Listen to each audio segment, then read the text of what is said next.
Here's an uncomfortable truth. Talent doesn't determine who becomes fluent in English. Motivation doesn't either. Motivation comes and goes like the weather.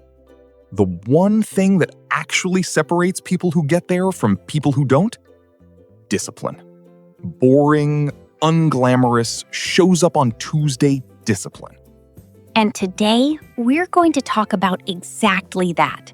Why discipline, not talent, not intelligence, not the best app, is the real engine behind learning English. Welcome to Real English Flow, the podcast where real conversations grow your English naturally. I'm Jake.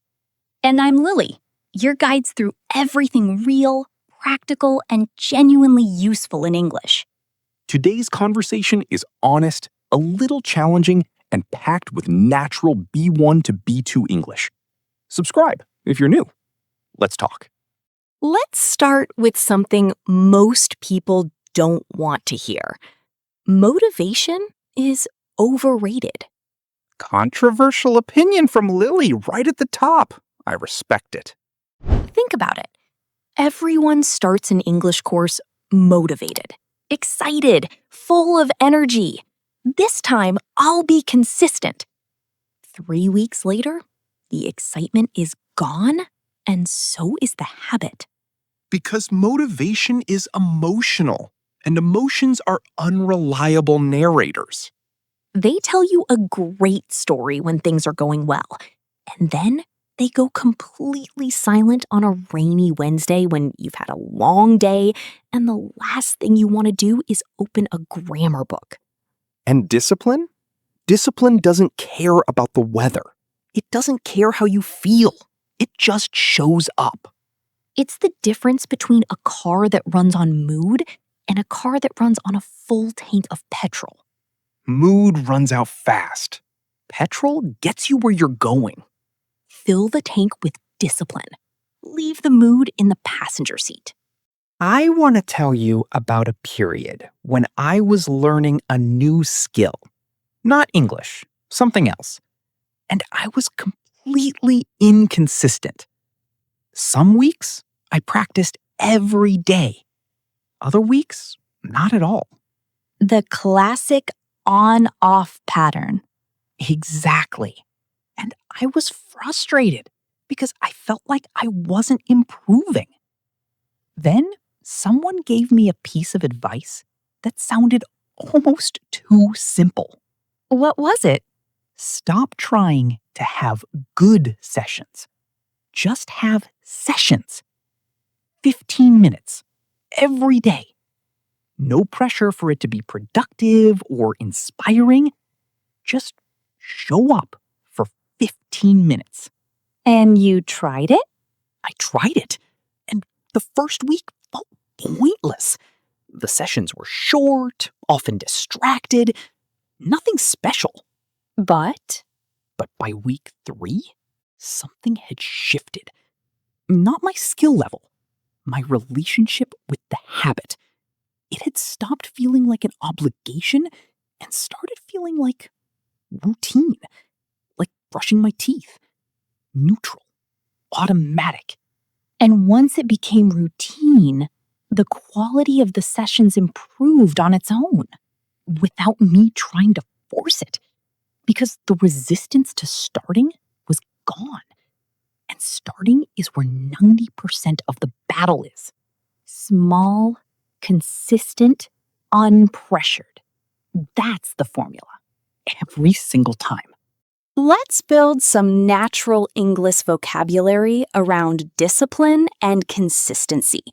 These are phrases you'll hear and use in real conversations at B1 to B2 level. First, stick with something. To continue doing something despite difficulty or boredom. The hardest part of learning English is sticking with it when progress feels slow. Next, build momentum. When you start moving and things begin to flow more easily. Once you build momentum with a habit, maintaining it becomes much easier. Stay on track. To continue doing what you planned without getting distracted or giving up. I use a simple checklist to stay on track with my English practice. Fall back into old habits. When you return to patterns you were trying to change. After a busy month, I fell back into old habits and stopped practicing regularly. And show up for yourself. To honor your commitments to your own growth, even when nobody else is watching. Discipline is about showing up for yourself, not for anyone else. Stick with it, build momentum, stay on track, fall back into old habits, show up for yourself. 5 rich phrases for talking about discipline and personal growth. And before we continue, a quick word. If you've been listening this far, genuinely, thank you. That means everything to us. The only free way to support Real English Flow is by subscribing. 1 click, no cost. But it tells us, keep going. This matters. We want more. And if you know someone learning English, share this video. 1 share can completely change their journey. Like the video, turn on the bell, and leave us a comment below. We read every single one. Now, without further delay, back to the conversation. Because it's getting really interesting. Let's continue. I want to share something specific from my own English journey. A year where I made more progress than the 3 years before it combined. What was different? I stopped trying to study English and started living with it. Every single day, no exceptions, I did at least 10 minutes of something in English. Not always the same thing, not always structured. What counted as 10 minutes? Reading an article, listening to a podcast during breakfast, writing 3 sentences in a journal, watching 1 scene of a series with English subtitles. Anything, as long as it was 10 minutes of genuine attention. And the no exceptions part? Was that hard? Surprisingly not, because I had set the bar so low that missing felt harder than doing. 10 minutes is nothing. Skipping 10 minutes felt lazy even to me. You made the habit easier to keep than to break. That's exactly it.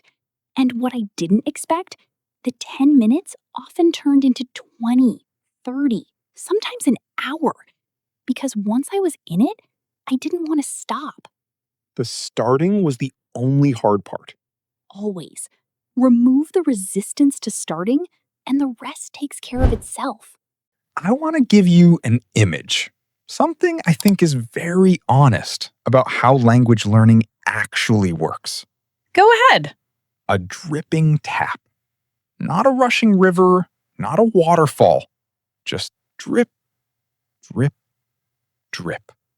Consistent, quiet, unremarkable. Not impressive to watch. Not at all. But put a bucket under a dripping tap and walk away. Come back in 24 hours. The bucket is full.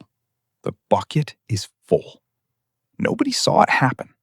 There was no dramatic moment, just drip after drip after drip.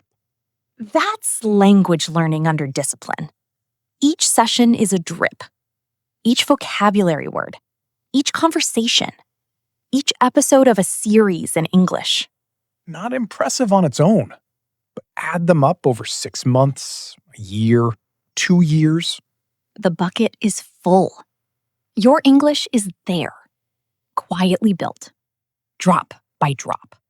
The people looking for the waterfall, the intense course, the total immersion trip, the magic method, they're looking for something dramatic. But the bucket fills just the same, drip by drip, day by day. Be the dripping tap, not the waterfall. Let's get specific. What does discipline look like in the context of learning English? Not in general, for this specific goal. 3 things. First, A non-negotiable daily minimum. Not a goal, a minimum.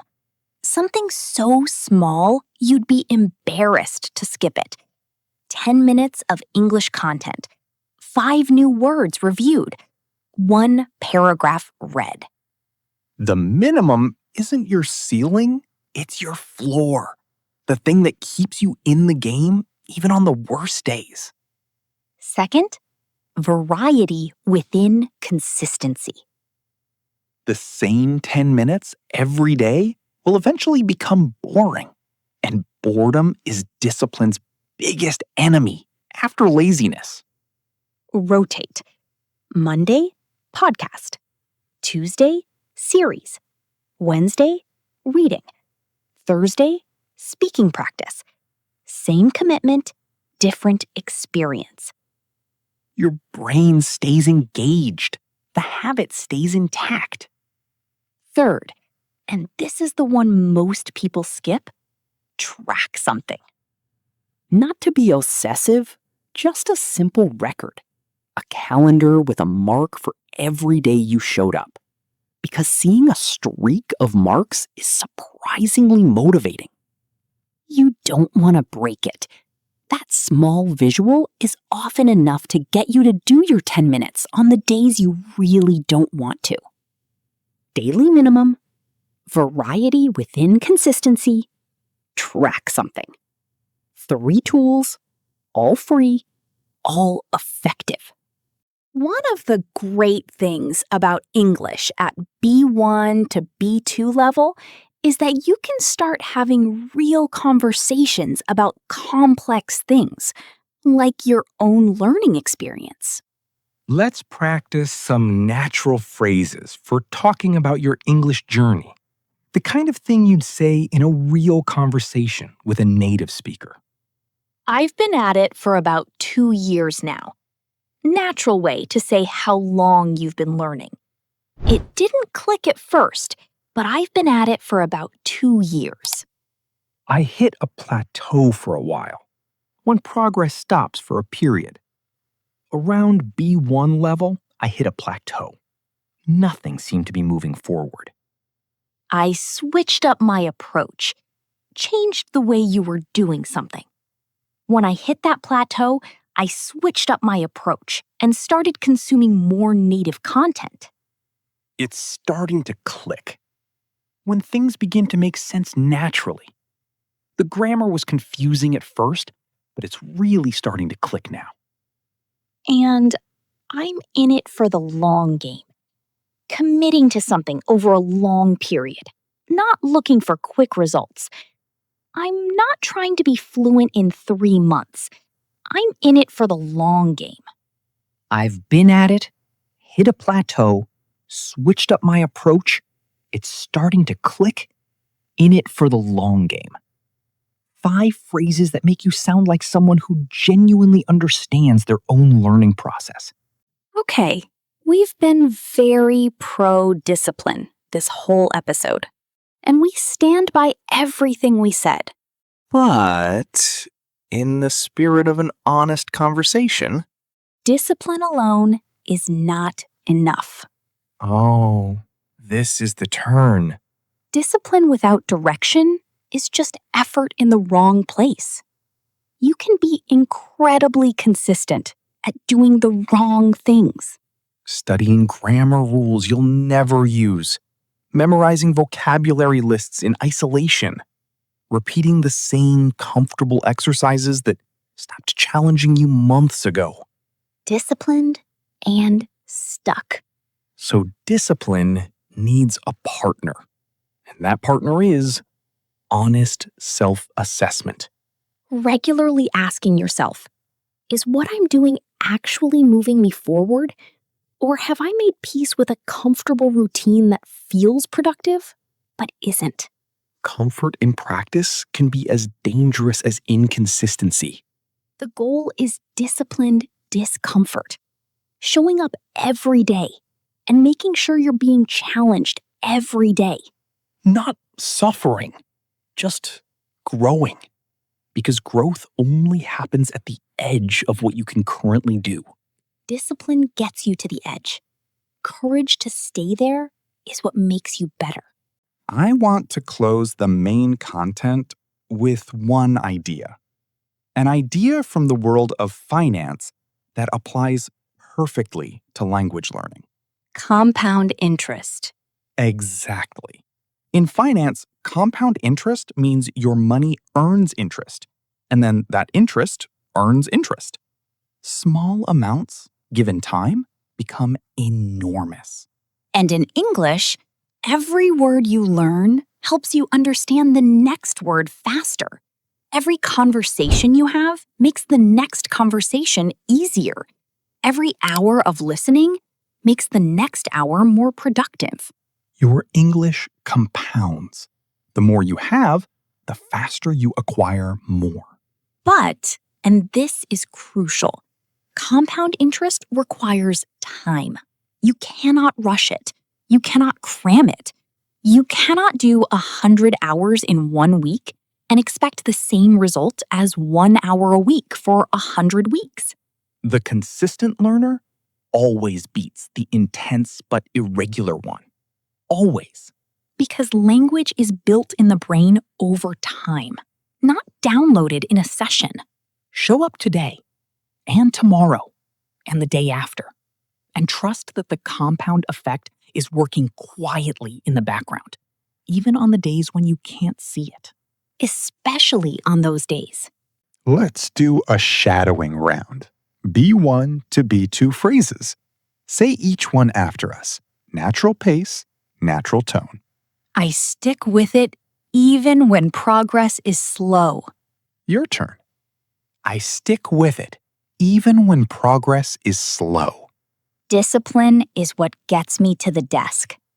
Curiosity is what keeps me there. Slowly. Feel the rhythm. Discipline is what gets me to the desk. Curiosity is what keeps me there. I'm in it for the long game. Short and certain. I'm in it for the long game. I show up for myself even when I don't feel like it. I show up for myself, even when I don't feel like it. Small steps, taken consistently, build fluency. One more time. Small steps, taken consistently, build fluency. Now say all 5 without stopping. Your English, your voice, your commitment. Before we go, here's the simplest summary of everything we talked about today. Motivation will start your English journey. Discipline will finish it. Not because discipline is glamorous. It isn't. Not because it's always enjoyable. It often isn't. But because it's the only thing that shows up when everything else doesn't. 10 minutes, every day. Drip by drip, the bucket fills. And one day, not dramatically, not with a big announcement, you realize you're thinking in English, dreaming in English, reaching for English words before your own language. That's the compound effect at work. Quiet, patient, unstoppable. Leave us a comment. What's your daily English habit right now? Even if it's small, tell us below. Share this episode with someone who keeps stopping and starting with English. This conversation might be exactly what they need to hear. Subscribe to Real English Flow. New episodes every week, always real, always worth your time. Take care of yourselves. Show up tomorrow and the day after. See you next time. Bye, everyone.